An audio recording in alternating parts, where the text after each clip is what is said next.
Let's get started. It's my energy card. Not correct. Okay. Got my phone, or was it still the one? Guys are excited to talk about it. All right, welcome everyone. We are gathered here today.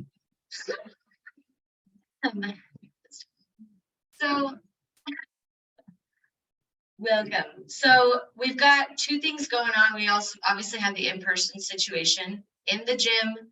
If you want kids to be in there, there are some very capable tweens that are helping us out today. So that is accessible to anybody if you want to go back and forth.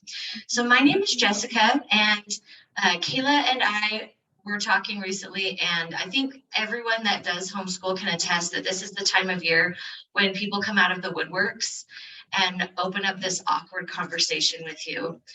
It's typically when the school year is ending and they just kind of want to learn more about options that they have. You know, maybe the school year didn't go great, or the first 2 weeks of summer have gone awesome and they don't want it to end. And so we thought we should do a panel and just kind of bring everyone together. So that's, I guess, kind of the backstory behind this. And I just want to give a disclaimer that we represent no, in any official capacity, any organization, any homeschool philosophy, any creed, any et cetera, et cetera. So this is literally, we were just like friends on hiking one day, and we thought we should get everyone together so we can provide some people some opportunities to ask some questions. So disclaimer out of the way, housekeeping items out of the way, and I am going to introduce you all to our panel. First of all, just by a raise of hands so we know who's with us today. Who knew the weird homeschooling family growing up? We all did. Okay, you are now that family. No, I'm just kidding. Just kidding. So typically that's, I feel like, where the conversation starts, where all of us have some kind of exposure to homeschool, whether it be maybe someone that was on our street, in my case, a really weird cousin family, or maybe somebody in our church community or something. So I just ask that you let go of any preconceived notions, because we're going to convince you otherwise that you will not be that weird family. Or be that weird family, because their kids are probably awesome and thriving today. So, which is the case with my weird cousins. They all have better jobs, are making more money, and are more emotionally stable than any of my siblings as products of the public school system. Also, I will bring that one other disclaimer up. We are not here to judge, bash, or preach about the public school system. If you want to do that, come on a hike and I will do that. Just kidding. But one thing I think that I can safely say is a pretty consistent tenet with any homeschooling family is that parents are central to knowing what's best for their children and to knowing what's best for their family. And so our goal today is just to simply offer you another alternative or option, or open your mind to maybe something you haven't considered, if you're feeling kind of pulled to look into some other options for your family. So, and public school may be the case. Personally, my kids both went to kindergarten because I did not want to do the reading thing. And so, and everyone kind of has different experiences with the public school system. So I didn't want to throw that out. So Becky, do not bash on the public school system or people will leave the Zoom. So I'm just kidding. Okay, I'll introduce you to our panel members. We've tried to get a wide variety of styles, life situations, and personalities as well, so that you can kind of also have an opportunity to ask people those questions that you might get different answers to, which is also the beauty of homeschooling. We are not a one size fits all, but we can be a perfect fit for everyone. Copyright, Jessica. Okay, our first, Do you want them to have the mic if we talk loud? Yeah. Okay. I'm only worried about the Zoom, that they won't be able to pick us up. Okay, that's what I'm worried. Yeah. So do you guys want to Maybe be when learning? you're talking, I know it's like super tempting to talk to Jess, but just like talk out here. Hey. Thank you for coming. Okay, sorry, one more time. It's like Your your power power. talking to like 6 of you. Your power. Okay. Oh, where it goes. Oh, did you not? Other people in the room, who is not currently homeschooling? Okay, okay. I'm going Just- Okay, just checking. Because, okay, so we do have some, and then on the Zoom, if you could put in the chat, if you are not currently homeschooling, make yourself known. Let me pull up the chat. Yeah. And just That's a good tilt idea. it. That's a great idea. Yeah, it'll be very uncomfortable for us. Okay. Welcome, come on. I'm just gonna kneel. Just kidding. Okay. Brand new to homeschooling, mother of an almost 4-year-old, looking at her options, curious and interested, starting this fall. Okay, awesome. Start on this side of the panel, and panel members.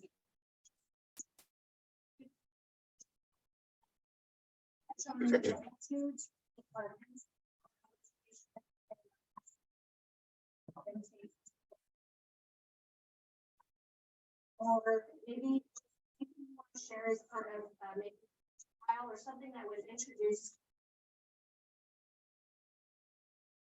Want me to have the microphone? Okay. Okay, my name is Mary, and I grew up in the Chicago area. I moved to Utah in 2017 for my husband's job. And I was a public school teacher and private school for 10 years. So I was not on the trajectory to do homeschooling. My daughter was first grade when the COVID shutdown happened. So she was my only one in school. I have a girl and then 2 boys. And when she didn't have a particularly bad situation in school, she enjoyed it for the most part. But we all kind of had this internal tension of, this is normal, yet she's crying out the door in the morning. It was pretty stressful. She had to leave the house at 7:30 in the morning. She was back at like 4. I had the internal struggle of being apart from her all day. So kindergarten was half day, first grade was all day. And she's just the sweetest little 6-year-old, gone from me for 8 hours. So we had lots of conversations about how jealous she was that me and the boys were out going to the zoo, going on nature hikes, getting together with friends, just being outside. And I was like, but this is normal. I was a teacher. I know that the kids are okay. We're doing our best as public school teachers with up to 34 kids in our room. You know, we love and care for the kids. Like, she's okay. When the COVID shutdown happened, our normal just flipped. You know, now she was home with me and us. We were finishing her schoolwork by like 9:30 a.m. easily. And I was kind of surprised at how easy the schoolwork was too. I was like, I feel like they could be doing more. I feel like we could be going deeper. And so I became really interested in what we could be doing. She was thrilled. We were done at 9:30 a.m. with work. And we were just free to do stuff. Like, we read through the Little House series. We went to the zoo. We were out and about because of my personality. We're out every day. We're out on the trails. We're making friends. We're going to Wild and Free all through COVID. You know, we're just living life and calling it school. And so at the end of that shutdown, when she was going to enter back into 2nd grade, we just asked her. Just said, Savannah, these are your 2 options. You know them fully well now. This is what it's like to go to public school all day. And this is what it's like to do school at home with our family and just continue in this way doing school. And she did not hesitate. She was like, I want to homeschool. So I was relieved because I wanted to, but I didn't want to force her. And I was also still nervous. Can I pull this off? You know? And her brothers were still so little, 3 and 1. So we just started then, and I think some good things came out of COVID. So that's kind of our story in a nutshell. Heather. Okay, Heather is coming to us from Morgan. Yes. So go ahead, Heather. I don't know why I got it. I wanted to walk by the product. This is Heather. We will be heading into our 10th year of homeschooling I have teenagers, so I've graduated my oldest last year. He's serving a 2-year mission for our church, and when he gets back from that, he'll be going to BYU in the fall. I'll have a senior, a sophomore, and a freshman next year. I never planned on homeschooling. This is weird. I don't know where to look. I know. Okay. I had never planned on homeschooling. In fact, when my husband and I were dating, I don't even know how it came up, but I remember specifically saying, don't worry, I'm not one of those weirdos who wants to homeschool her kids. And then fast forward to when I had some kids in public school, and I just, we liked our experience in public school. We didn't dislike it, but I just kept having this feeling that we should be doing something else. And I fought that feeling. Sorry, I'm a crier. I fought that feeling for almost 3 years because I was nervous. I thought I would let my kids down. I thought I wasn't patient enough. I thought I wasn't smart enough. I thought I wasn't organized enough. And there was no way I was going to ruin my kids because of my inability to homeschool. But the feeling wouldn't leave. Like, we tried different things. I tried to skirt it. I'm like, well, if public school is not it, maybe we'll do a charter school. Or we did that for a little while, and we looked into private schools, and it wasn't the right fit for us. So I finally gave in. And once I started looking into it, I was all in. I was so excited, and it has been the best thing. My only regret in this whole thing is not listening to that prompting right at the beginning, because that was 3 years that I could have had with my kids at home that I gave up because I was scared. But it's been amazing. We kind of had another moment like that when my oldest was going to start high school. It was kind of like, high school, like, can we do this? Can we do homeschool high school? Because I didn't know anybody who was homeschooling high school. Everyone would kind of homeschool up to that point, and then it was like, okay, you guys had your fun, now it's time to get serious. You can have homeschool high school. But again, that feeling just kept coming. This is what your family needs. This is what you need to do. And so we went all in, and I'd be lying if I said there weren't moments with my first that I'd be up late at night just thinking, I hope this is the right decision for him, because he had big goals. He had a specific college he wanted to go to and a specific career path he wanted to do, and I didn't want to mess that up for him. So it was totally just going with it and hoping for the best, and it's been the best thing. Because we homeschool, we have opportunities to do things that public school students don't have, and the opportunities that my kids have had because of homeschooling have just been phenomenal, and it's been exactly what they've needed. And I don't really teach them. I'm like their education facilitator. And if you guys have questions about that, we can talk about that. But it's been amazing. My kids are all super close. We're all best friends. It's been the most amazing adventure, and I'm so thankful for it.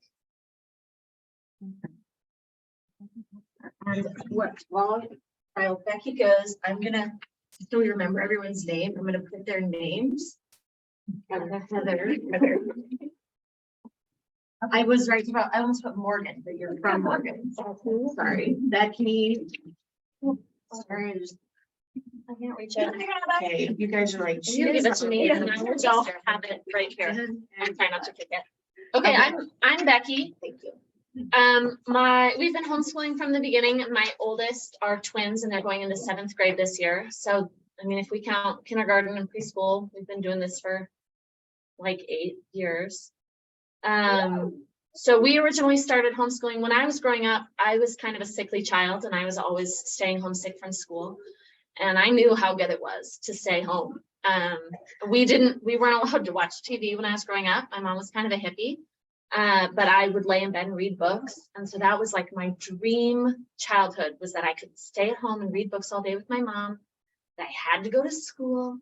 So when I grew up, I didn't think that I would homeschool because I mean, you guys know, you remember what it was like 10 years ago, right? People didn't really homeschool.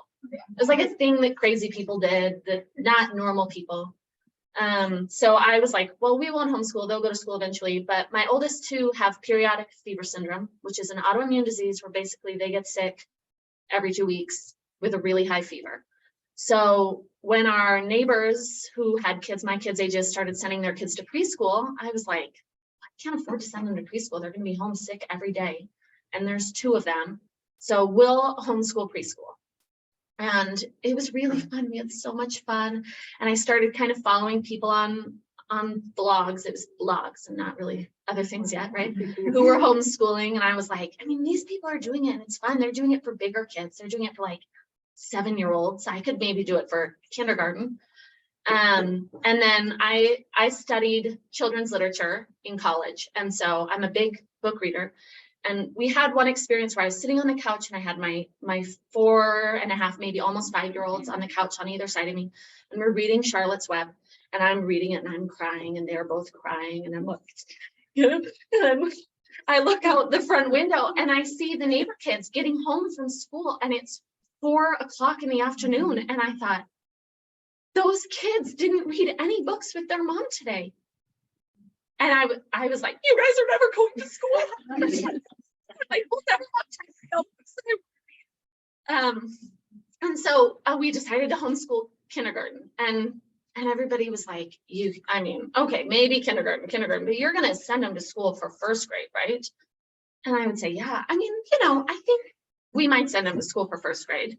We're just taking it, a day at a time. And that is something that's true, is that your decisions aren't permanent. If you decide to keep your child home, you can send them to school halfway through the school year, right? You don't have to be like, wow, I'm signed on now the rest of all time. And vice versa. If you send your child to school, you can change your mind. And so I just kept saying, well, we're just kind of playing it by ear. We're going to figure it out. And so kindergarten came and went, 1st grade came and went. And I just loved having them at home. And it felt very natural for us to be learning things. And same thing as Heather. I feel like that's the thing people say when they tell you they can't homeschool. They go, oh, I could never homeschool. I'm not patient enough. Okay, well, newsflash, no one's patient enough. And if you want to learn to be patient, you should spend a bunch of time with your children, because they just really are good teachers of things like how to be, how to not scream when you're going insane. And the truth is homeschooling kindergarten and preschool is the hardest, because that is when you want to break and you go, okay, no one touch me for like a half an hour, and you can't leave them home alone. You can't do these things. But like today, I left all my kids home alone so that I could come. And I know they're going to get their work done while I'm gone, and I can trust them to take care of the younger siblings.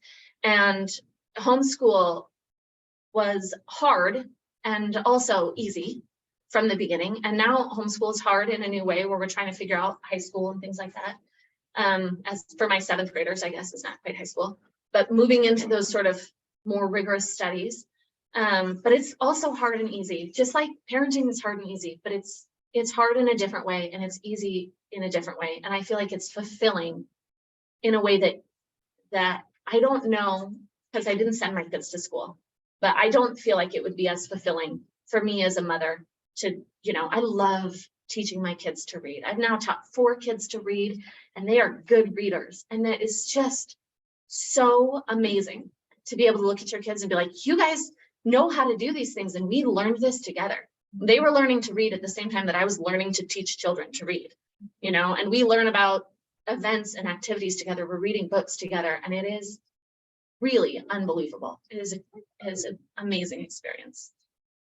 So.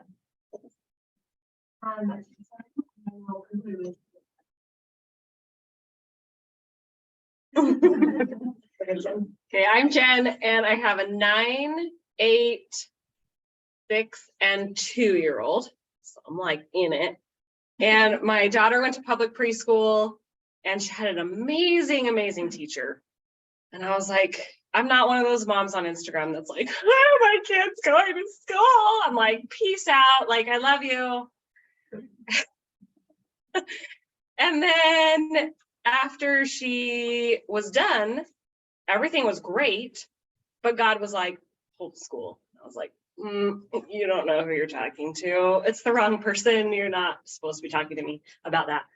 And then he just kept saying, nope, you're supposed to homeschool. You're supposed to homeschool. And I was like, nope. What about this? What about this? What about this? And I felt so icky, and it was just not what I was supposed to do. But I fought it. Like, I kicked and screamed about it. I did not want to do it. I was like, that's not me. anyways, 5 years in, here we are. And we just, I don't know, we're just kind of, I don't really know. We're just going through stuff. We did World School last year and we did Atlas crates, and that was kind of my floor. And that, like, so it was just like, if I did something, that's what we did, because I just feel like my kids are so little, like reading and playing outside is what's most important for me. And so we read together and we listen to books together in the car, and we're outside all the time. I call my boys Lost Boys. I have the girl and then 3 boys, and they're just shirts off, shoes off, outside all the time. Crazy. And it's just fun. Not my daughter, but anyways, I don't know. That's me. I love it.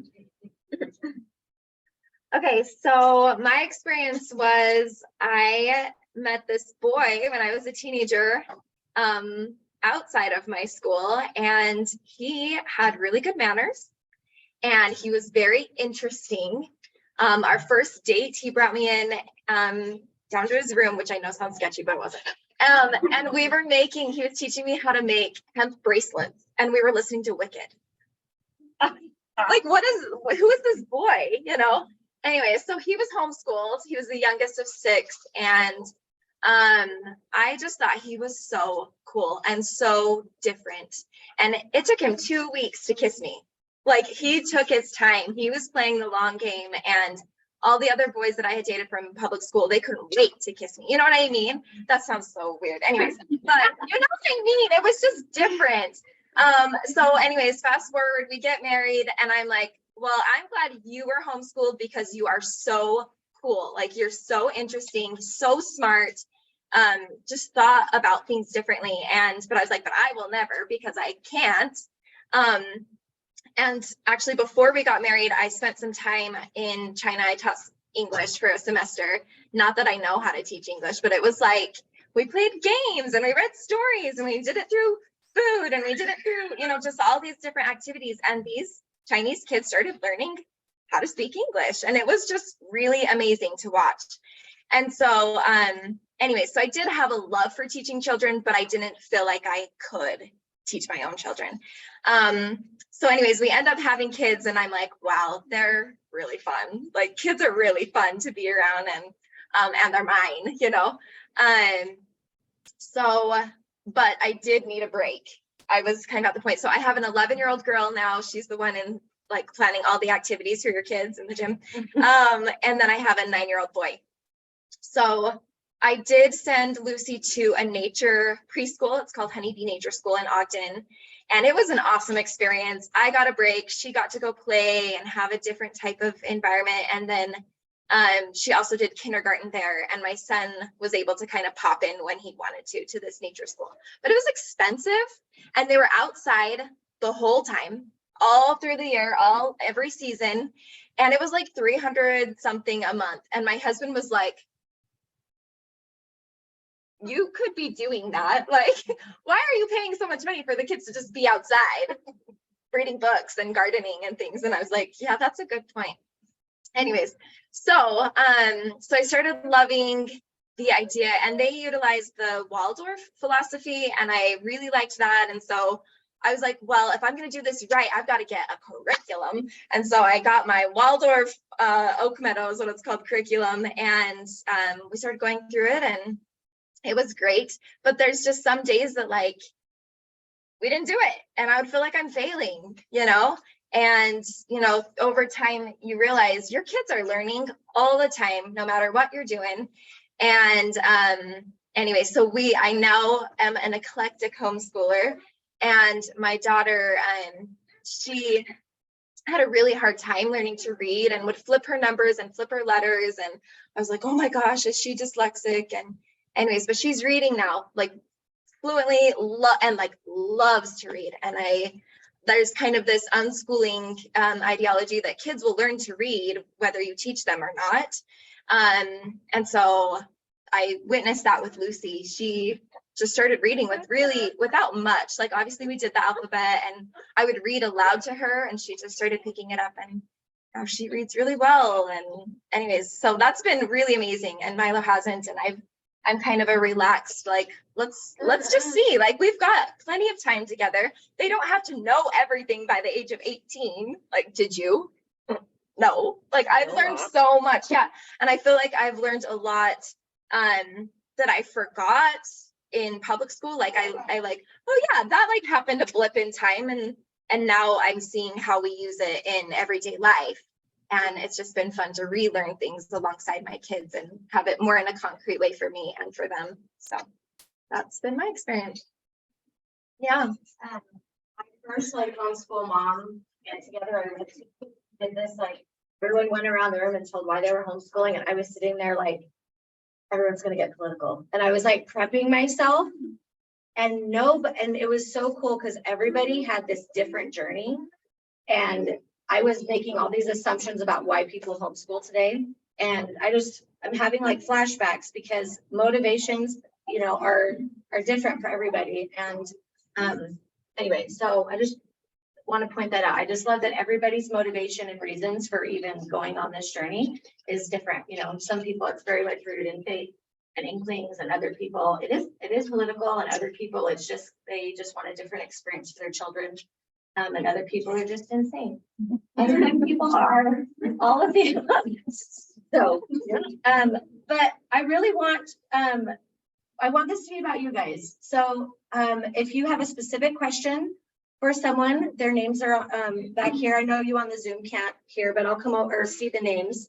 But if you have a specific question for somebody or just a question in general, we'll have some panel members that can just pop in if you feel like you really want to participate in that question. Does anyone want to start us off? And if you do, I have some.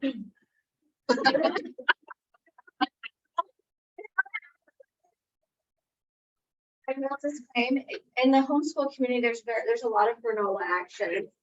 None of this is natural. It's like bath and body stuff. So if that's your jam, it might not get excited. So anyway, I know you go hiking and I like telling my kids with Doritos. Everyone else is organic, grass-fed things. Okay. Yes. Yeah.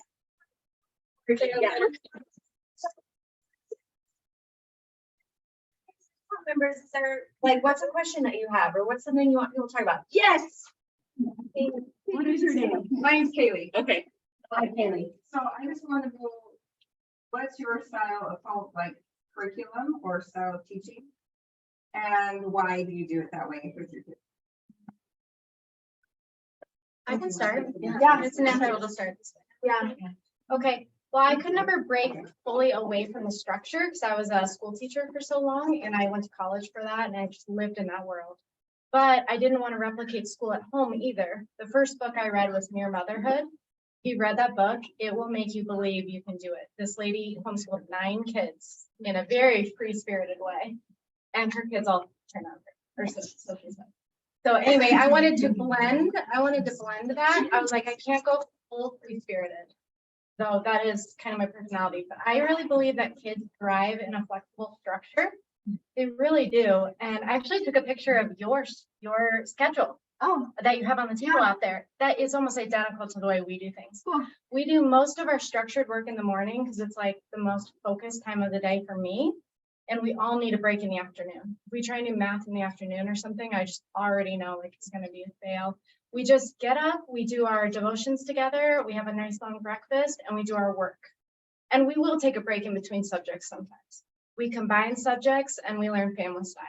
So I have 3 kids, the youngest is kindergarten now, and we mostly do a family style learning, though of course their language arts and math are in a different place. So they have the individual language arts and math. But we follow a timeline structure of science and history. So we do a copy work together, we do our devotion together, and then we do our read alouds together, our discussions, different things like that. A flexible structure, but the only time of day that's really structured is the morning. Then they have plenty of outside time, we do meals together, because that's important to me. And then in the afternoon, they have a free time, but they have to earn their activities for free time. So like we always have a rest time, but sometimes if they gave me a lot of flack about their work in the morning, or they were hitting each other or whatnot, their free time doesn't really have a ton of options. But if they worked really hard in the morning, we're all focused, we did our work and we earned our free time, they pretty much have free reign for that time. They can play even video games or, you know, have free time on screen and stuff. And then we have evenings together as family as much as possible. So I know I didn't get into specific curriculum, but we use a lot of stuff. Disclaimer.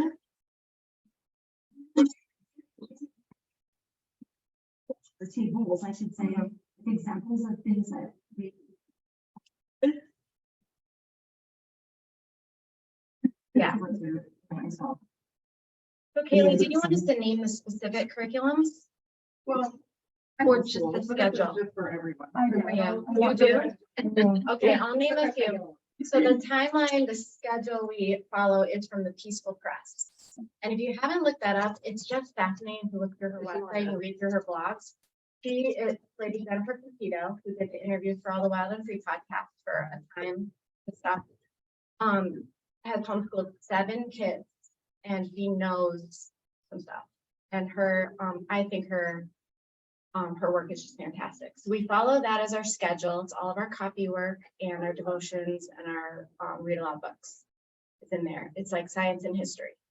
And it gives us a theme each week, but sometimes we do a week for weeks.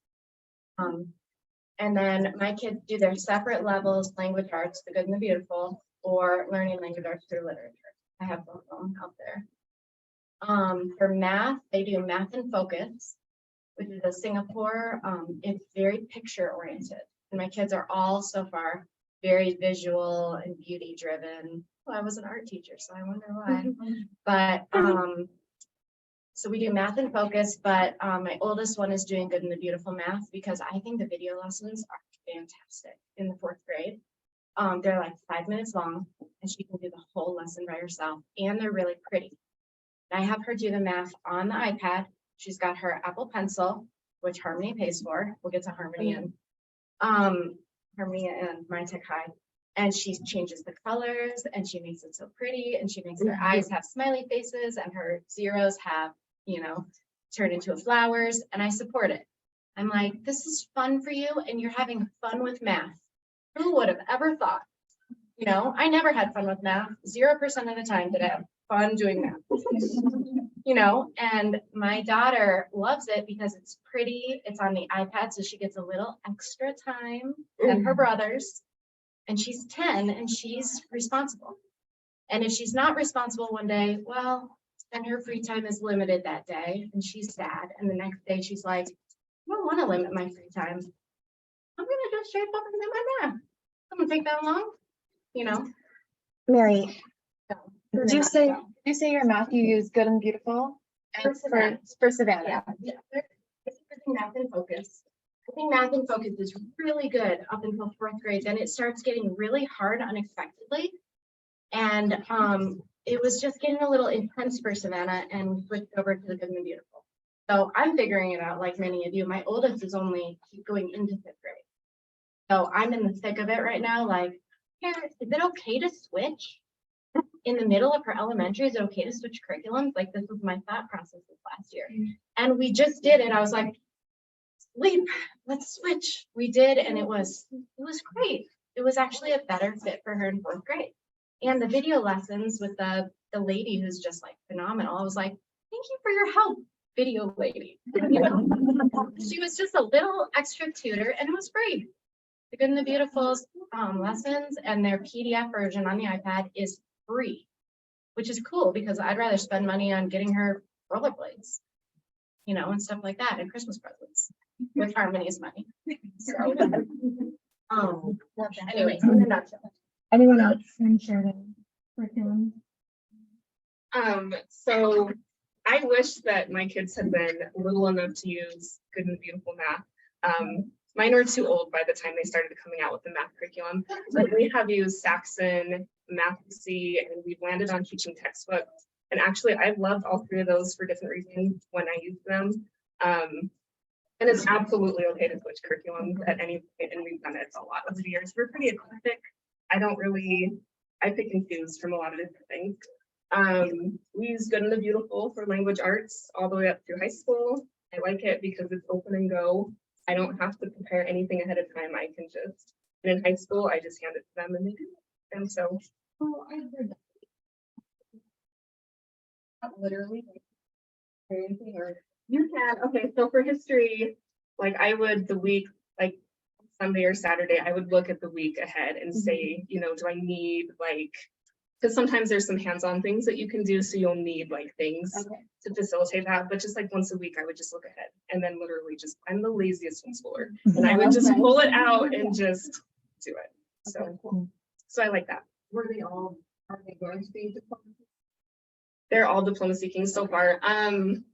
My third son, he's not sure what he wants to do, but since he's not sure, we're just doing it as if he is diploma seeking. And then if he decides not to, then that's fine too. So, and with applying for colleges and stuff, every college has their own application process for homeschoolers.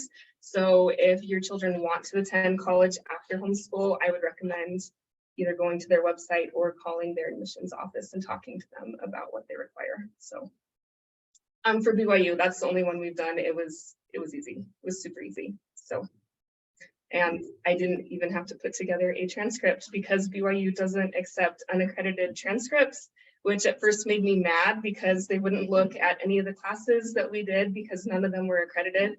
But actually it means that we can do whatever we want. And so they look at ACT and your essays and your letters of recommendation more. So it kind of opened things up for us. It was kind of nice.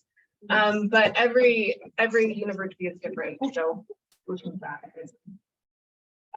For science, we've done Good and the Beautiful, and in high school, we tend to do what's called Sabbath Mood Homeschool, and it's a Charlotte Mason based style of science, and that's what my kids have done for chemistry and physics and electronics, and I can't even remember all the different sciences they've done, but that's what we use in high school. And again, this is what I mean, like in high school, I find the curriculum for them, and then I hand it to them, and it's really nice. Homeschooling, I feel like, has really turned my kids into independent learners, which has been awesome. And I love that. We do history, family style. We have done Good and the Beautiful history, but now we tend to just wing it ourselves. We do a lot of biographies and historical fiction and discussion. We talk, we just do group discussions all the time about history, and that's family style. Yeah, so that's what we do. And then the other things that we do, Becky's going to be doing it this year. We are part of a debate league. They started out with just debate. It's in-person classes once a week, and it's all along the Wasatch Front. And they have recently expanded where they offer different classes like English and math and science and entrepreneurship, I think. We haven't explored any of the other classes, we just do debate, but we also do mock trial. There's a mock trial team composed of like the debate kids, and that's what my kids have done. And they've been able to compete in nationals and fly all over the country doing competitions, and it's been amazing. So What's that through? Independent Education Program is what it's called. IE program. Okay, yeah, ieprogram.org. So look into that. It's like for 12 or 13-year-olds, they can do that. And it's awesome. Yeah, we're really excited for that this year. Hello.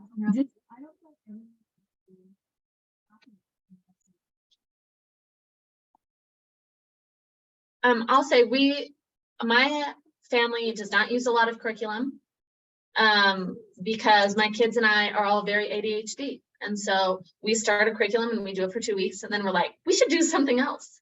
And we do. So my Tech High pays for curriculums and does things like that, you know, and Harmony. And so because of that, those curriculum tables out there are full of curriculums that I bought and have not used. You guys want to flip through them. But I feel like curriculum has a place, and especially when you're new homeschooling and you're like, I don't know what to do. I don't know how to teach this. I feel like it's comforting to have a curriculum, but it's not necessary. And especially as you find out like what your kids enjoy doing or what you enjoy as a parent doing, you know, a lot of times, like I hate the Good and the Beautiful. I hate it. and everybody else loves it. And it's an issue of my own. The Good and the Beautiful, I'm sure is great, but I feel like sometimes we're like, okay, I bought this and I spent $100 on a thing and we're gonna do it this year. And you don't have to. Like, if everybody hates it, what is the point of homeschooling? The point of homeschooling is to have freedom over your life, to enjoy learning, to spend time together, right, in ways that you enjoy. So that's just my little plug about homeschool. about One of curriculum. the best things that I ever heard, it was from a very seasoned homeschooler. He was an old man and he had homeschooled, graduated all his kids. And he said, your kid is the curriculum. And I thought that was so powerful because your kid is gonna let you know where their interests are. That's where you go. And I mean, obviously you can maybe push them to be like, what's the word? Just persevere through hard things. It's not always easy to do things. And I think that's a skill that maybe homeschoolers don't learn as much because we are so like, what do you want to learn? You know, but discipline, I guess that's the word, discipline. And I think it's important to learn your child's learning style as well, because that'll help you choose a curriculum. My son is very visual, and so like videos and games and things and are awesome for him, and also tactile. So for math, we use Matthew-C, and it comes with manipulatives, but that can be cooking, that can be, you know, there's so many, and money and things like that that are very tactile and easy to feel and use and learn from that way. And then my daughter is an auditory learner, and so she will pop in an audiobook all day, you know, or like read alouds and things. So I think it's important to just observe your kids and see if you can kind of pinpoint their learning styles and then maybe go from there in choosing curriculum. Is that safe to say? Yeah. Question for our attendees, what are some aversions you have that are like conversations in your head? In your head. Yeah. What are some aversions you have that maybe you want to hear if they have the same aversions? Is that the right word? Yeah. Okay, sorry. Like obstacles, yeah. Yeah, any obstacles or like what's like keeping you from, what's keeping you on the fence? Or it's kind of a good question. Yeah. I just. I work right now. Well, yes. Yeah. I work afternoons, about 2 hours in the afternoon, sometimes an hour before the kids get up, depending on my workload. I don't even hear that. That's what's fun. We're so structured, we have a flexible structure in our day. So if I do have a deadline or something, I know when I wake up in the morning, after I do like my own personal growth, I need to have like to kind of center myself and make sure that I want to get on tape for the day. I know that my kids are going to expect that we're going to do all of our work in the morning anyway. So I've tried to make a commitment to myself that I focus on my kids in the morning, even if I have a pressing deadline. I just give them that morning time and we do our work. Almost never do I say, I have a deadline, we're skipping school today. Because then they're going to ask me the next day, can we do that again? Like, that was cool, you know, and then I'm going to be tempted to do that. So we do our schoolwork and I focus on them, and that helps me to know that then in the afternoon, when they're free and they're having fun, I can focus. And so I focus for like 2 hours in the afternoon or an hour and a half, depending. And then we have our family time together in the evening. But also the way my job works is if I don't get it done, like I will push it on to the next day. Not everybody's job is quite like that. Yeah. Feel better? Yeah. How old are your kids? One's like watching them. Okay. This is when you employ a homeschool teenage girl or preteen to come watch your kids while you're working. There's so many, yeah. Yeah, I'm a big influence on this. I'm gonna be a account member first. Do it. We want your opinion. I've worked my entire life. So this year we did something a little different. My husband is self-employed, so I realized that this is not accessible to everybody, but my husband does 1 day a week. And that's a financial sacrifice that we've made. But 1 day a week. My husband is involved officially, 1 day a week, where I either go into the office, or I'm like in a closet with the door locked. because most of my work is on a computer. But that's been a real interesting shift for our homeschool, because I do have one day a week where I'm honestly not involved because I'm focusing on that. And that's something that we've done for about, I think I would say like 7 months. And it's working really, really well. And then nap time hustle, which is just a reality if anybody works from home with little kids, and then early mornings and evenings. But I do feel like because COVID, when everyone came like home working, I kind of realized how good I am at working with kids from home, but I think it comes with time. I don't like doing things simultaneously. And so I really believe time blocking and like things that like every talking head on Instagram tells you to do. I think there's a place for that. And then the other thing that I think is an epidemic in the homeschool community still is and really women in general in our society is feeling like we have to do everything. I am all about outsourcing. There's a bag on my porch right now full of laundry that a laundry service is picking up because my freaking washer is broken.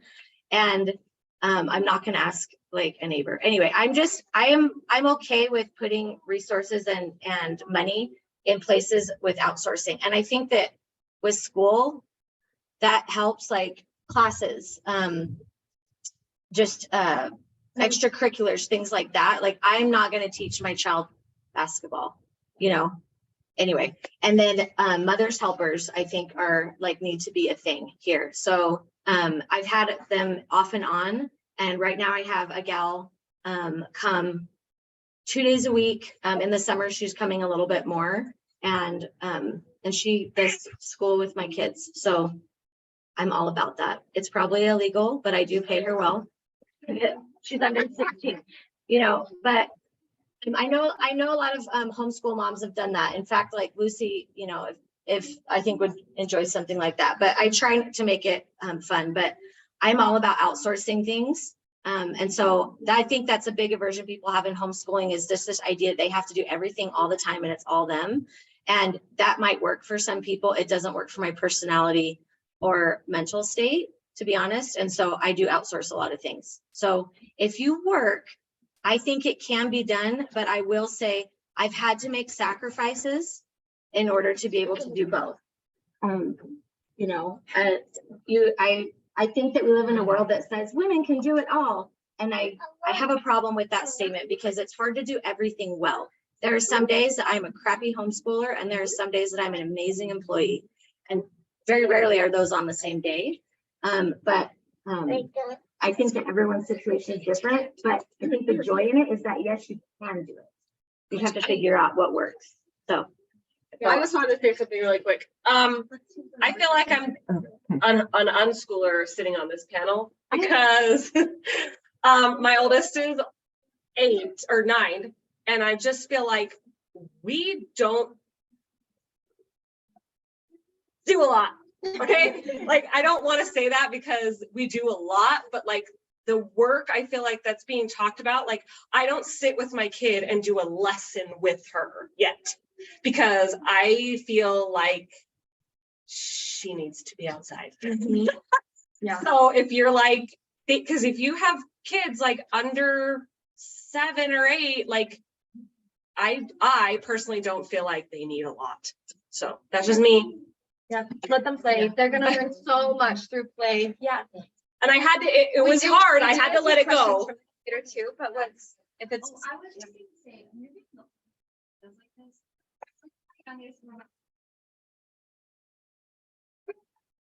Oh, crazy.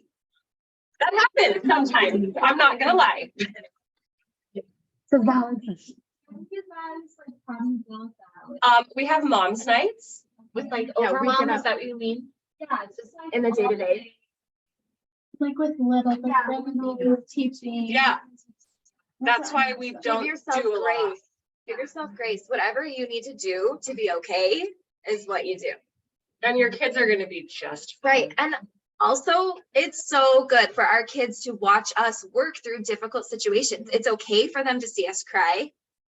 It's okay for them to see us have a hard moment and recover through it and apologize when we yell or when we have a freak out, because that's teaching them such good skills, That's my opinion.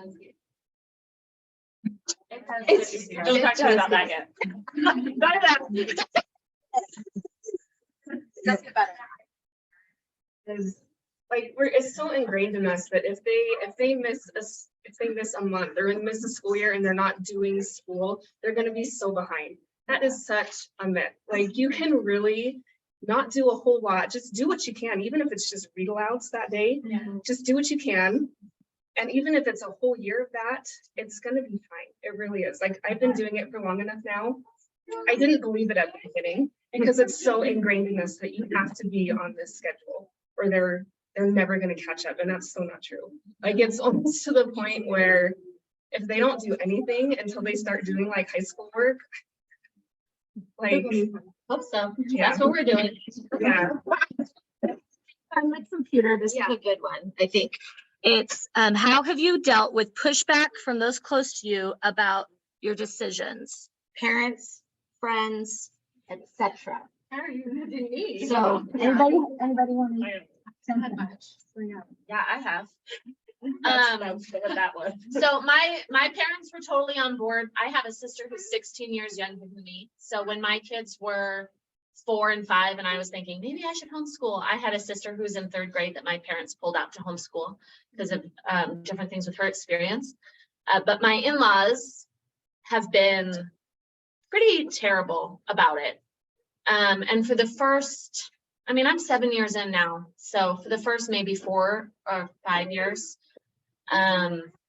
it was like pretty much every time that we spent time with them, they were like, the kids need to go back to school. You are not smart enough. There's no way that you can do this. It's selfish of you to keep them home when they need to be there. And then if they were alone with my kids, we would, yes, well, even when we were together, they'd quiz them. Do you know, can you count this? Do you know how much this is? Can you whatever? And then if they like watch the kids for the weekend, I'd get them back and they're all like, I want to go to 1st grade. Everybody else gets to go to 1st grade. Like my in-laws were telling them that they should, be in 1st grade and they'd be happier if that were the case. And so pretty much there just kind of came a point where I was like, I don't talk to them about it. They don't ask us questions. They have not said to my kids in like 5 years, what are you guys learning about? What have you been doing? Have you read any books lately? Which is kind of hard because they have like closed themselves off from that part of my kids' childhood. But my kids are freaking awesome. And there's been whispers recently where some of my, my husband's siblings have said to me, oh, mom told me, she thinks you're really doing a great thing with whatever. And I'm like, why wouldn't she tell me that? She's been mean to me for so long about this. And she is honestly, this is what's hard. She is a really delightful woman. And if my kids grow up and they're like, we're sending our kids to boarding school, I'm going to be like, listen, you're making a bad choice. There's no possible way this is right. I will homeschool them myself. Like I'm going to do exactly what she's doing from the opposite side, right? I can see that. I acknowledge that.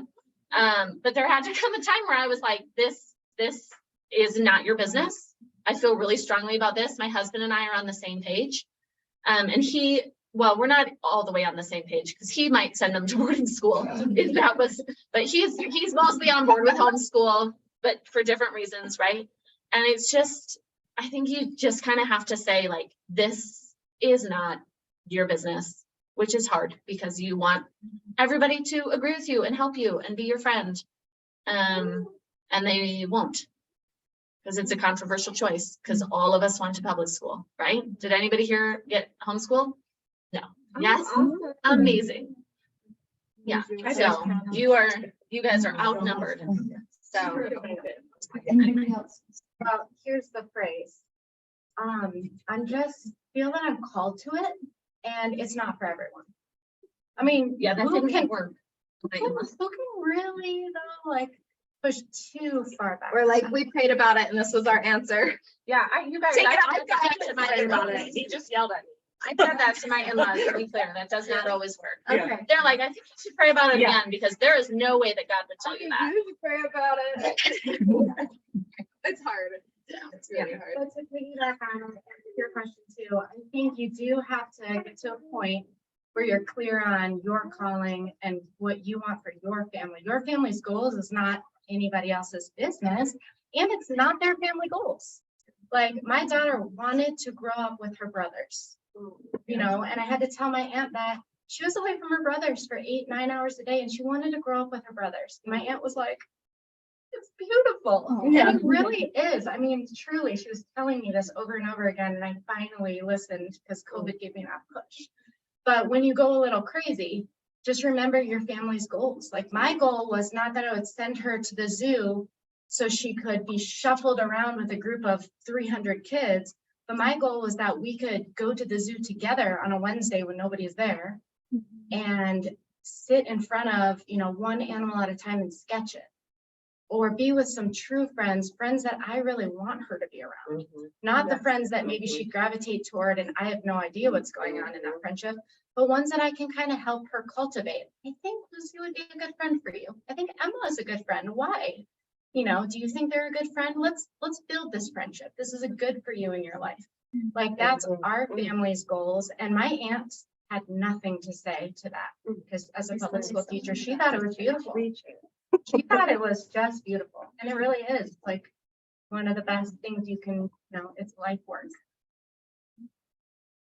Going kind of off of that, I worry about friends. Yeah. Where do we find these friends? Yeah. That we consistently bring them? Because public school is the same thing, so they're really close friends that way. That will be hard. And our neighborhood-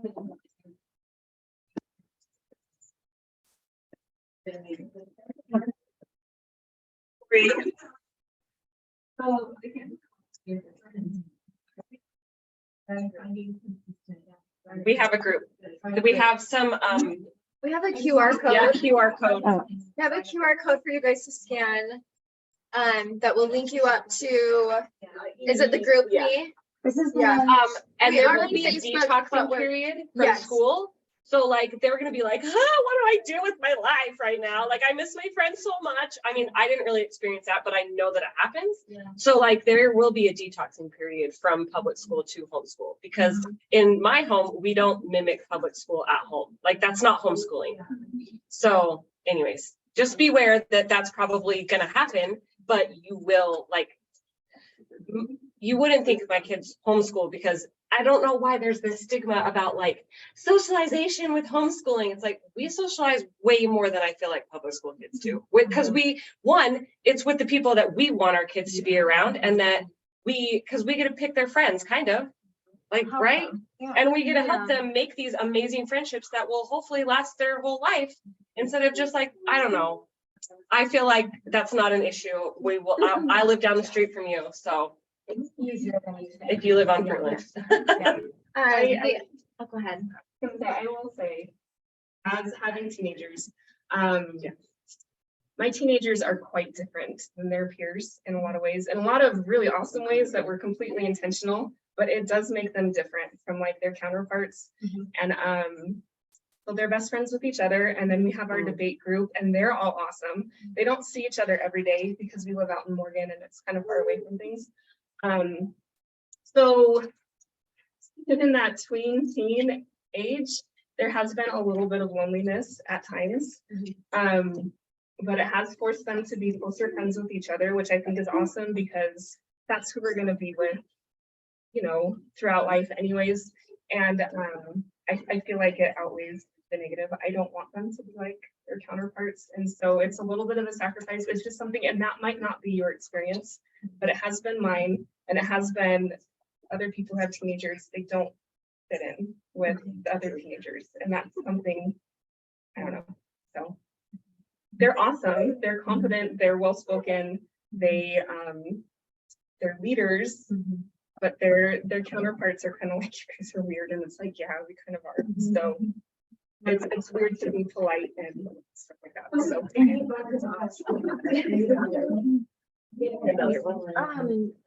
And also on that note, where else in life are you ever with the same, like your same age group, day in and day out, over and over? You know what I mean? Even and like even at work, you're with peers that are older and younger than you. And so I just think homeschooling has really opened that up. I mean, they're with all different ages all the time. And one of the most like impactful moments for me was we were at like a homeschool park day or something, and there was this old man sitting on a bench. And my daughter Lucy, I think she was like 6 or 7, just sits down on the bench and just strikes up this conversation with this old man. And I'm like, this is socialization. It's just different than what. Yeah. I'm gonna say Than what we're told. adults love my kids, and like, it's so easy for them to get jobs, and it's so easy for them to get promoted, and it's so easy for them to have opportunities, because adults can see you are different and you're responsible, and this is awesome, and they've had opportunities just because of that. Yeah. Like I said, they're peers think they're kind of peers, but it'll work out. I feel like you can be as far as. It depends on the parent. Yeah. really, If you look at it. Yeah. I've gone with like 5 different groups. And it's my choice. Like if my kids are at home and they're having so much fun. Right. It's like, I don't feel the need, the stress to get everybody in the car and go be social, because they're just go day by day. And I'm like, okay, they're starting to get in each other's nerves. We need to get out a little bit more. We get out in nature with groups, and yeah, it's just, it's up to you. Yeah. Great point. This is kind of a good question. Oh, No, we'll get. sorry. I was gonna do one. Well, is this one related though? Okay. Yeah, that's the biggest thing up for me is like.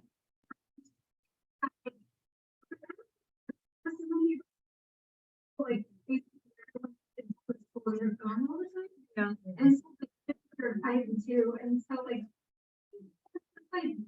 sound extroverted, and she's like, Come join us. yeah. There's something going on every day, pretty much. Like, I don't live in Yes. a neighborhood where anybody lives. yeah, Yeah. So you gotta find. Like, You gotta find. where's the thing? Yeah. It's a good place to find people. And Facebook group is. me Yeah. Group Yeah. me. Yeah. The app Here's group the- me. 2 QR codes. But also, I'm gonna come give you a hug. Yeah. Well, and you know what, I'll say, when we started homeschooling, we didn't know anybody else that homeschooled, like at all, anybody. And so I like was following these blogs and these people, and they're like, we have a wild and free group, we have a whatever. And I was like, why isn't there one in Salt Lake, which is where we lived at the time? And I feel like I was waiting and waiting and waiting for somebody to start this group that nobody was gonna start but me. Yeah. And so I started a wild and free group in Salt Lake, and we had, 20 families, and we would see them every week, and we would meet these homeschoolers, and we would get together. Yeah. And everybody is desperate for connection, but we live in a time where we can connect really easily online if we put in the work. Mhm. And so I think that it's not, you can join a group, you can make a group, you just gotta find one friend to start and be like, can we get together every Wednesday and go on a hike or go to the park or come over for a play day? And we're already And doing that- that in those. That grows, right? So if you can't find the group that you want, you gotta make it, but you can do it. So, and I'll also add, so during COVID, I started a wild and free group. And if you don't know what wild and free is, that's okay. We'll help you understand, but it's a worldwide community. And online, no matter where you are in the world, you can find a group most likely to join in. And anyway, so I started one because I knew the need was there. It was during COVID. And I'm like, there's a lot of kids at home right now stuck to computers and screens. We've got to get them outside.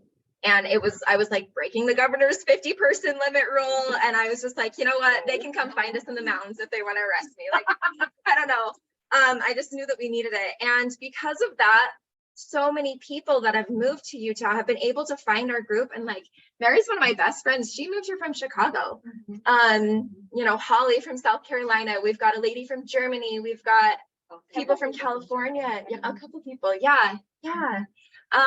It's amazing. And like, I grew up here in Utah, and it's just been hard to connect with my neighbors and like people. Like, I don't want to talk about the fluff surface stuff. I want to talk about how they feel about things. And that's just been the most incredible experience for me and for my kids to learn from these other perspectives, these other religions, these other cultural, where they come from. And it's just like, it's just been such a blessing. So yeah, if you don't want to join our group, that's fine, but start your own or join one that's local if people are watching this outside of Did you have Utah. one pertaining to this too?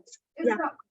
Okay. Co-ops. Okay, yeah, so I joined a co-op, and I was surprised at what it was like. I was like, it's so structured. Like it just felt like they Oh. have like circle time. They had. Uh, They have middle classes, they have craft, they have senior time. And I That's was like, great.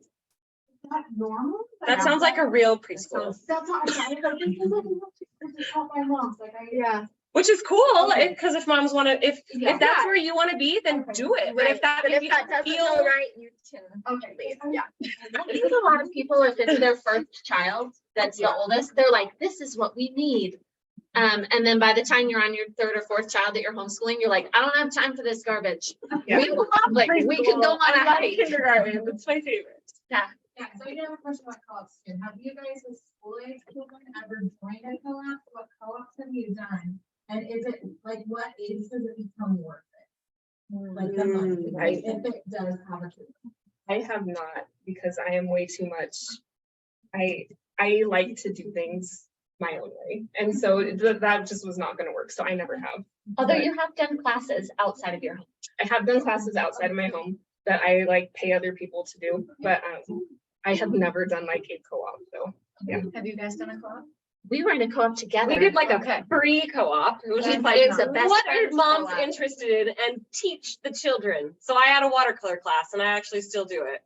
And so I semi-follow, because I don't really have curriculum. My life is my curriculum, but it's called Well Educated Heart. Marlene Peterson, she has this rotation schedule, and she has some subjects in there, and I'm just like, oh, we're gonna watercolor something about the human body. And so we watercolored a heart. I had it drawn up for them. They watercolored it, and when I taught them how to bleed colors together. So it was just like, it's just fun. That was one of my classes that I did. Becky did a Shakespeare class, which the kids are obsessed with Shakespeare now, and they did little play. So like, that's the co-op that we were in. Yeah. We have a better. I also feel like personally, co-ops are more valuable when your kids reach this age where they feel lonely. Like 11, 12, 13, I feel like that's when it's really valuable. And before then, playgroups are sufficient. But we did do Canyon Grove when we were living in Salt Lake, which is really similar to Da Vinci. If any of you have heard of that. And so my kids would go to Canyon Grove once or twice a week, depending on whether or not we felt like going. And they would go to the school and they would do like a class there. And that felt great for me because I wasn't very confident in my homeschool abilities, and they were getting like time outside and I could be at home with the babies and things like that. But honestly, it came a day when I was pushing them out the door and they're all crying, I don't want to go. And I was like, why am I forcing you to go to this thing that is not useful to us? So I feel like when they're little, the truth is kids want to be with their moms. And it's the most like developmentally appropriate for them to be with their moms. And co-ops become valuable when there are things that you don't feel like you can teach them, or they are ready to be in an atmosphere with peers more than family. So I think that's something that is our code, there's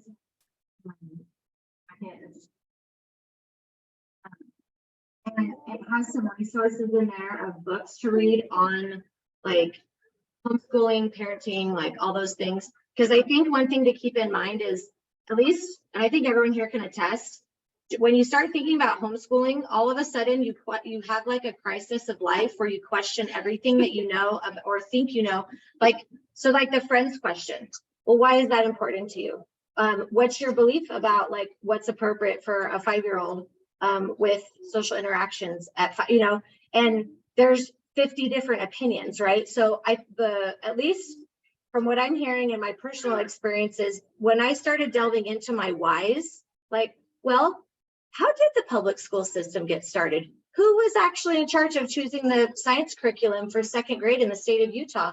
What's their credentials? And I started digging and trying to find out like the whys behind things and researching. My personal convictions and opinions have changed. And so like I feel like a lot more comfortable with my thoughts about attachment and why kids attach to children in public school and why they didn't for literally thousands of years until like the 40s and 50s, So I think that part of like alongside your homeschooling journey with picking out curriculum and trying to figure out what your daily schedule looks like, it's also this journey of you as a human being and a mother and a parent and a family that is going to open up your world to, what do I really believe about family? And what do I really believe about how children learn. And it's really can feel overwhelming, but it's a really beautiful process to look back at. I think for myself, where I was 3 years ago, and what I thought was important about friendships, and oh my gosh, my kid's not going to go to senior prom. I don't give a crap about senior prom anymore, but I have reasons for that. And it's because I believe different things now. Anyway. There is So- a homeschool prom on the prom. Okay. Yeah, so there was a question on there. Did you address Yeah. that question? Yeah, so that was the second question they asked. The question was, what about the things that are good that I want my kids to want Like to miss out choir on? and Sports, sport. Utah is called an open enrollment school where you can go if you want them to have some of those extracurriculars at the high school. You're free to do that, which is really Even cool. in junior high? I feel like Probably. I thought so. Yeah, It I think depends so on your too. school district, I and believe some school that. districts are Yeah. nicer about it. Her daughter did PE at PE at home, but like some of the classes at junior high. Choir. Moms have way more control than they realize within the education system. Yeah. Like you get to decide what classes they take where and when. You just have to ask, and you have to be your child's advocate through that, and it works. It's harder for schools and administrators to let homeschool kids do things than public school kids. So what happens is you ask and they say no, but that's not real. You just ask again. You just keep asking. So, Ask the right person. right, you just have to find someone else. No, you say no, who's your boss? Right, but I would also say there are a lot of options outside of the school system. Like my kids have done track and cross country. My kids take a group music class through Let's Play Music. Like they have all of these things that they're able to do that they don't need to be enrolled in a school to do them. I honestly just little things. Like for real, high school is like my kids saying they want to do something, and I'm like, let's figure it out. And we Google it and we find things. So That's real life. yeah, Which is, Yeah, it you really do it together, so in turn, you're teaching them this new skill that yeah. is And- very. working Or to they'll happen. find things and be like, Mom, I found this. Can we do this? And most of the time I'm like, yes, let's do it. So I would also say that there are a lot of things that happen in homeschool that public school kids are missing out on. yeah. And so a lot of times we're like, oh, but what about prom? But then I think back to like the story I shared at the beginning where, if my kids went to school, we wouldn't have gotten to go on the adventures that we go on. We wouldn't have gotten to read the books together that we've read. They wouldn't get to have these relationships with their siblings.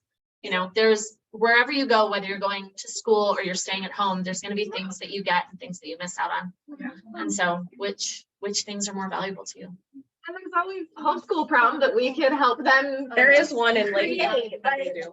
our kids will be the ones. Yeah. They're Yeah. gonna be dancing with They'll Bibles be fine. between Yeah. Disco ball, absolutely. And good music. So my kids have done both. They've gone to the public school prom, and then also with our debate league, they did a prom this year too. So yeah.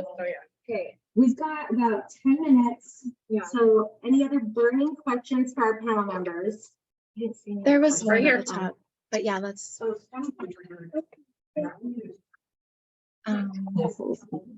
Yeah. Logistics, pulling your kids out. We submitted it, every ADHD, like, we had a little time to figure all that out, and we just moved, so, but now it's kind of like he's getting into 5th grade, getting into word, like, a little bit more serious, like, when does that become like more structured? I think, okay, we started out like so super structured at the beginning of things, and I've gotten way more lax over the years. For my kids, so I have a sophomore next year, and then I'll have a freshman. My daughter will be a freshman. We didn't do tons of structure beyond like making sure they were doing math, and I don't even know if Becky, you do. Sometimes. Okay, Do math. so I made sure that we did math, but like beyond that, we were doing read louds, we were doing lots of reading, we do family style history. They didn't have tons and tons of structure until they hit high school. And that was just us. My older two, they had tons of structure the whole way. But like, I can't tell the difference between the two different groups that I have. I don't know. It was like, there were a lot more tears with the older two because I was trying to make them do things, and with my younger two, it's been a lot more life learning and not as much structure until they get to high school. And even then, they get most of their work done before lunch. And people are shocked when they hear that because of high school, but it's like, I don't know.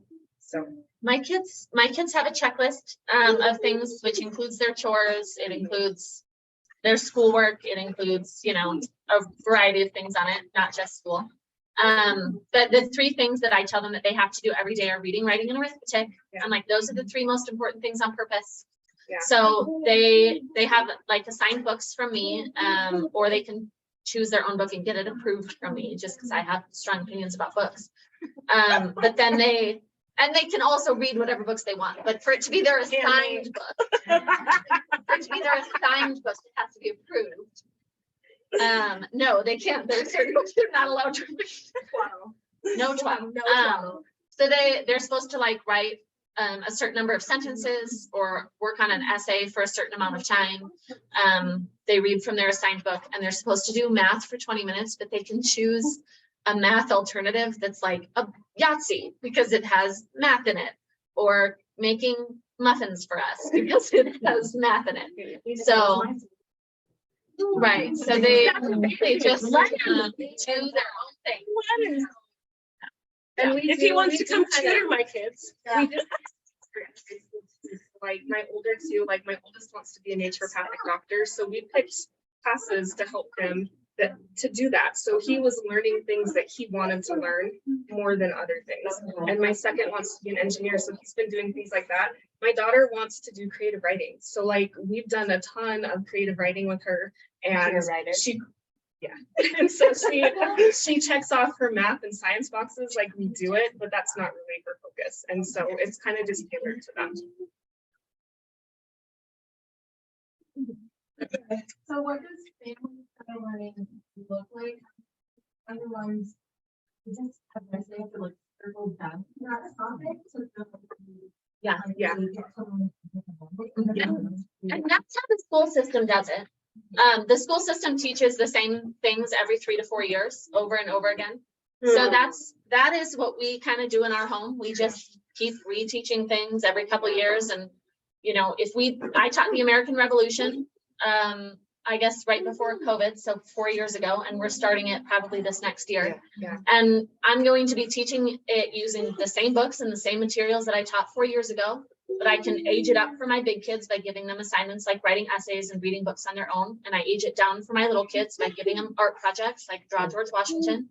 And we teach the same thing, and we do it all together, and we just repeat it harder later. And we use even picture books in high school sometimes. Yeah, I'll we be do. honest, there are amazing picture books out there. So like, even when I was teaching it when they were really young and using picture books, we still use those same picture books when we circle back in junior high and high school for history.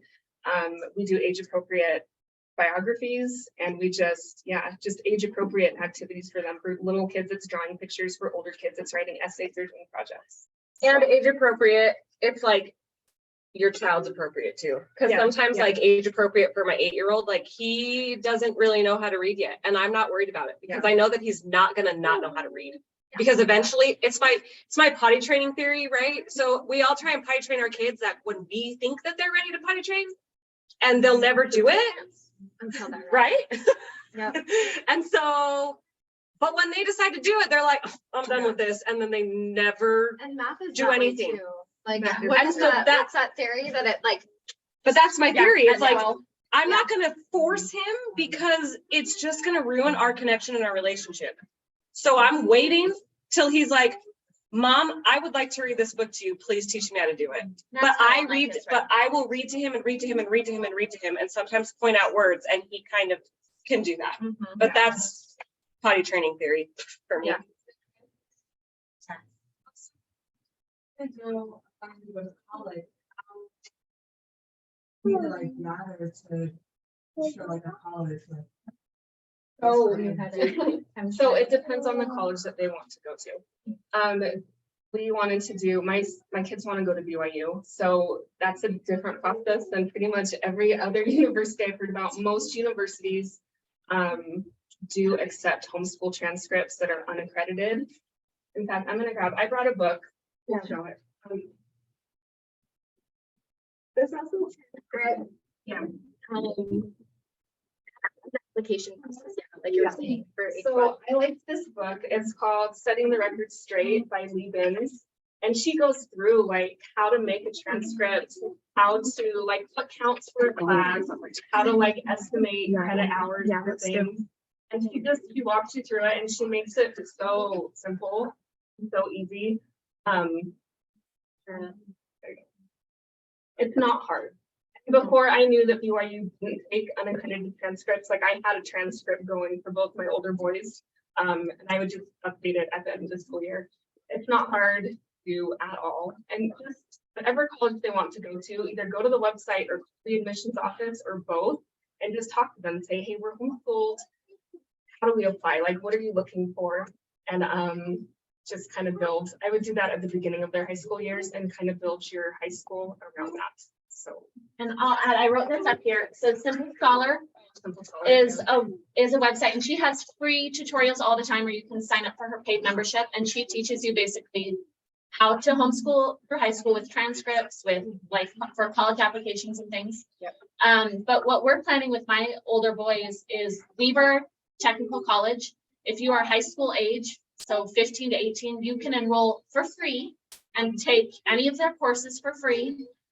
So my kids, if they start when they're 15, can graduate with like a electric technician certification. And then an associate's degree, you know, if we're doing different things. And so they will be able to apply to other colleges or do other things and have a job where they can make a living while they pay for school. And those sort of options aren't really available if you're attending a regular public high school. yeah, you just kind of have to look at what your goals are and what you want for your family. We didn't do that. And I think it's awesome when people do that. We just didn't. And so, I don't know, it just depends on what the goals are. So, We're gonna do the class portion, and then we're gonna do some funding.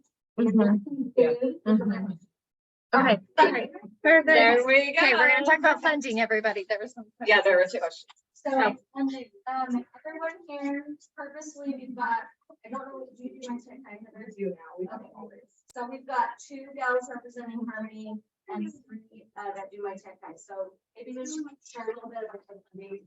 Very good at Harmony expert. So Yeah, go for it, Mary. I do like Harmony because it's very flexible, and I was motivated toward freedom. I didn't want to have to spend our money in any certain way. So Harmony, though there are things you can't buy. Just in case you don't know what Harmony and Martha are, they're like, your child is technically enrolled through a public charter school, but it's fully independent. So they're on record, they even have a number, and they get a report card. You're in the system, but you're doing all of your work fully independently. And you have to turn in certain things, you know, to make sure that you're being checked up on accountability. You get money to spend, which is basically your tax dollars coming back to you, part of it. You know, you paid a lot more, but you do get some back. Ours is 1,800 right now. I imagine it's gonna go up soon. Miles is kindergarten, it's 900 per kid per year. So 5-year-olds are going into kindergarten, it's half the amount. It's 900. We can use for school related things, and it's pretty flexible. We've gotten soccer goals and stuff like that. What I also was drawn to about Harmony is they have an electives day. They call it options day, but I think of it like electives. And it's one day, it's on Tuesdays in Roy. They have other ones. I heard they're opening a Morgan one actually this year. That's in the plans. And my kids go to it because it's one of the structured activities we do, whereas Wild and Free on Fridays, not associated with any school group, is fully unstructured. And we're just out in nature being free, and there's so much they learn from that. But the structured time is kind of, I like it too, because there's structured time in life, you know, and the kids are gonna have to sit through a driver's ed class or whatever. So I imagine it's like preparing them for those kind of scenarios in life. Is that once a week? It's once a week. It's 10 to 2:30 in Roy, Tuesdays. You have to use some of your school funding money toward it. It just went up from 600 to 700. So it's 700 per kid of their school funding. But I do it because I see all the value in it. There's some really cool classes they do. They do Spanish, STEM, like world passports. They've done sport related things. Just stuff that's harder for me to offer because it's a group scenario, which is what makes the class cool, you know? And Savannah, my oldest one, has made presentations and she's presented to the class. And I'm like, thank God, because I was worried about that. How am I gonna have her present to anybody but her brothers, where she's making like fart jokes, you know, it's like she needs to bring them out. Yeah, it gets them riled up, but she needs to have, you know, some of these scenarios that are harder for me to form. So I liked that about Harmony, and that's one of the main reasons why I've chosen it. It only goes till 8th grade so far right now, so I imagine we'll jump over to my. Harmony. HarmonyEd.com, I think.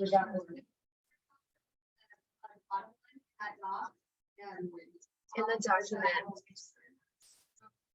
Also with Harmony, I'm not in. Oh, Yeah, I just want She to was preface this she was because just bringing it up that like, imagine the portfolio or like, you know, obviously they're still kids, so I don't know if you would put it on a high school transcript, but you could keep track of the things that they are learning in those classes. but you My have to, kids haven't loved it. with Harmony, I know that you have to submit a portfolio every what?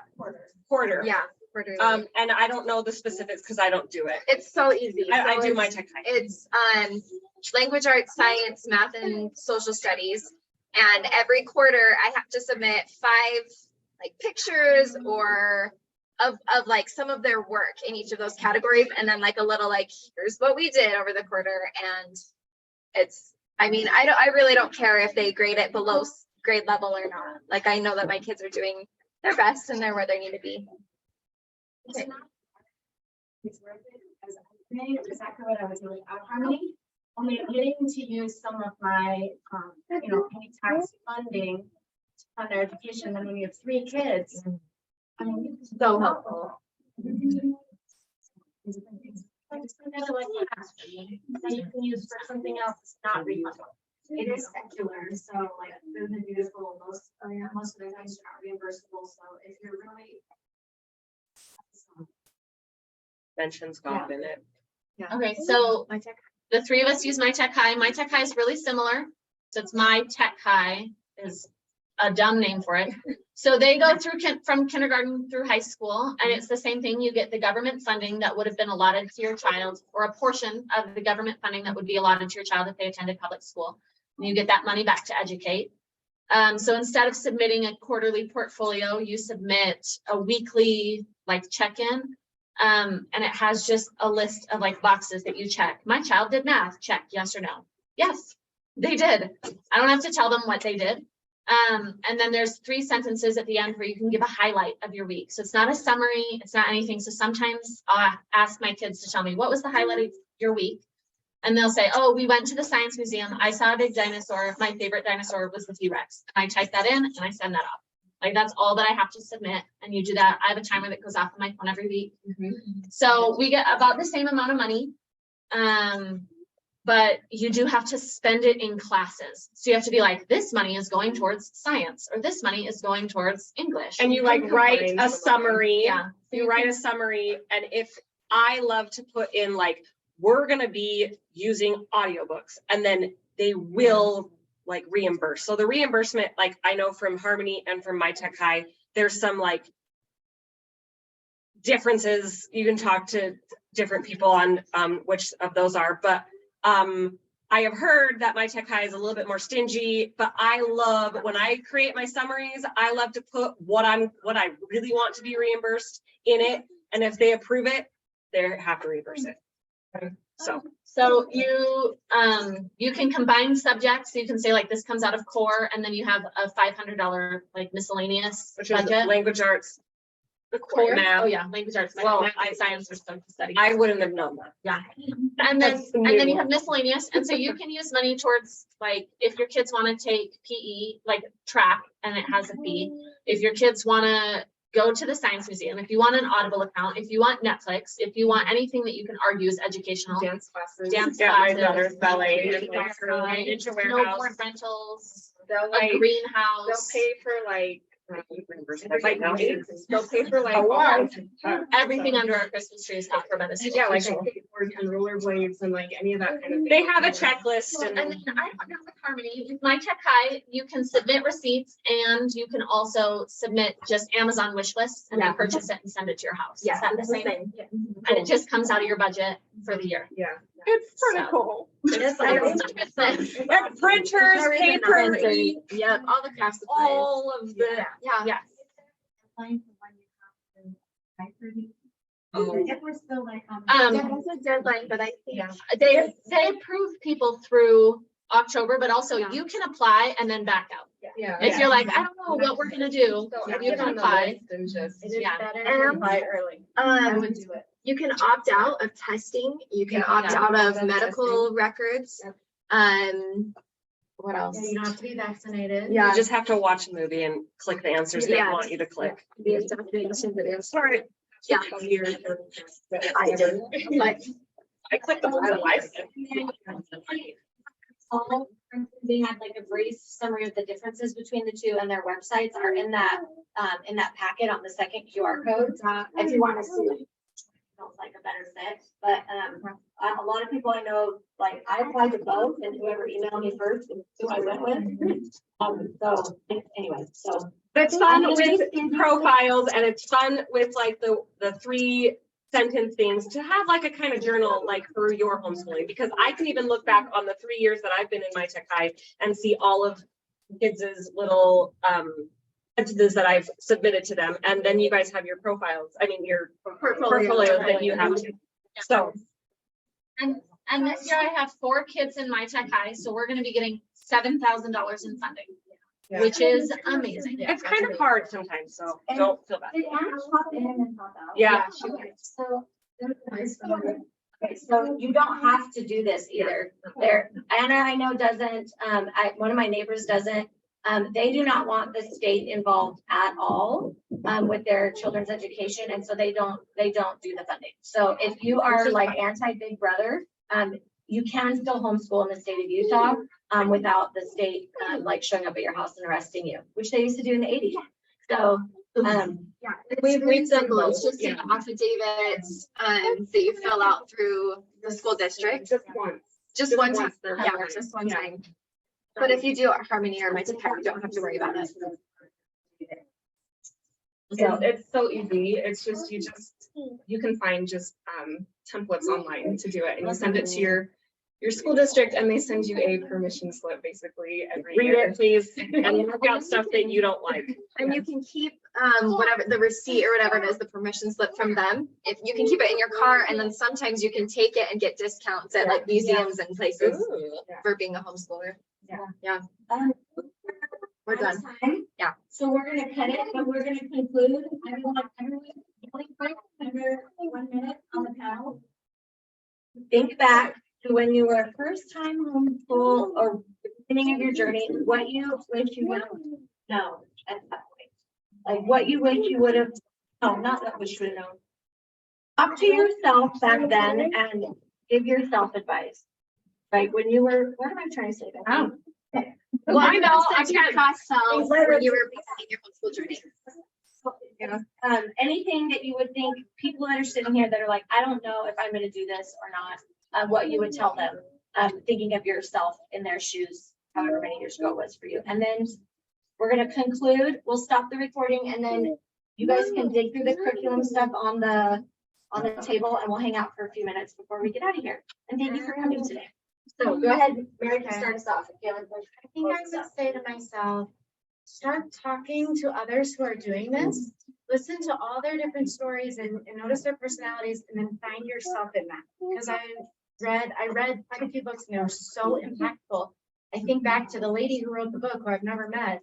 And I'm like, but you told me in your book that I'm gonna be okay and I can do this. And I saw that you homeschooled 9 of your kids, and bless your heart, I can do 3. Like, just connect and then find yourself in there, because you won't be the same as everybody you listen to, but you'll find your style. And that's really all you need, to focus on your own goal. Who cares what they're doing? Like, you do your family where you want your family to be. You'll find it. Yeah, I agree with that. Everybody has their own way of doing things. And I think when I first started out, that was so overwhelming to me, because I was like, I have 4 kids. How do I do 4 grades all at once? Like, it didn't make sense in my head how I was gonna do this. But you just do it. You just dive in and you figure it out, and it's messy at first. It's messy, but it's fun. right? I'm just laughing at how messy it is. Yeah. It is. But you figure it out and it changes over the years as your family matures and grows, the way that you homeschool matures and grows, and it just works out. Like if I could just tell myself one thing, as long as you are trying, and I think all of you are sincere in trying, it will work out the way that it's supposed to for your family. I think I would tell myself like, it isn't hard. It's fun. It's easy. You don't have to know calculus to start teaching kindergarten. You don't have to be an expert at the things that you want your kids to know. And it doesn't have to be like sitting at a table, you know, white knuckling your way through something. You can play every day. And I have 12-year-olds and we still play every day.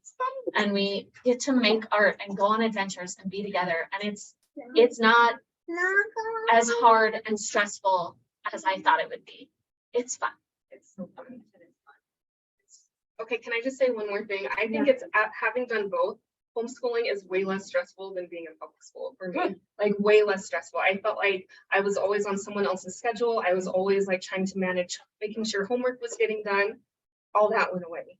And it was just our family having fun together, doing the things that we wanted to do. Very. I would tell her that it's not hard and your kids are supposed to be with you. It's how God intended it to be. And it's fine, even though it looks like hell. It is just fine. It's funny. And find your people, because I was so blessed to go to this amazing homeschool. Like that's what kind of this homeschool retreat that kind of like helped me realize, yep, this is what you're doing, because you've been pushing back and you're asking God, what about this, and this? And it's like, nope, this is where I'm supposed to be. And then at that retreat, they kind of had said, like, if you live in this, because it was a Utah thing. If you live in this place, then go over here and like be with these people. Was that your idea? Yeah, she was there. Anna was there. Oh, you were there. Anyways, that was really cool. And so somebody felt called to do this PE group. And that is where I found my people. You need to find your people. And if I'm your people, come to me. I live in North Ogden. She lives here. Yeah. Huntsville. Huntsville. Morgan. And where do you live now? Okay. Plenty of us down. And I have a whole group in Davis County. So What I find funny is that the same thing that I would tell my past self is what I have to tell myself right now too. Any really? Yeah. Okay. And it's this, I think trust and faith are just, you have to trust yourself that you are your kids' experts. Like you're gonna know them better than anyone else, and trust that you have that mother's intuition for a reason. And you're resourceful. We have the internet. You have friends. Like, trust yourself. Trust your kids. Trust your kids. They're smart. They will teach you so much. And it's their education. And if they feel drawn to something, like my son wants to be on the International Space Station. I have no idea how to homeschool an astronaut, but I trust the process that this is going to work. I'm going to trust Milo to know himself. She has resources. Need a curriculum to grow up and live in space, you guys. Didn't know that. Didn't find that. Okay. And trust God. Like he's giving you these children for a reason. He's put you on earth at this time, and he's going to lead you, or your heart. It's God. I'm just saying. Just trust the process and trust that it's all going to work out. That's it. All right. Thank you guys so much. If there's any more questions, I would love this forum. Okay. If there's any more questions, like join the group me. We can keep the conversation going. We're here. Okay. Thank you so much, everyone. I need to turn off, but you want to talk to them. Well, I am Thanks, getting guys. texts from Kara who says when you cut out. She wants Yeah. to get messages from you. well, this is recorded. And then she put them in there, but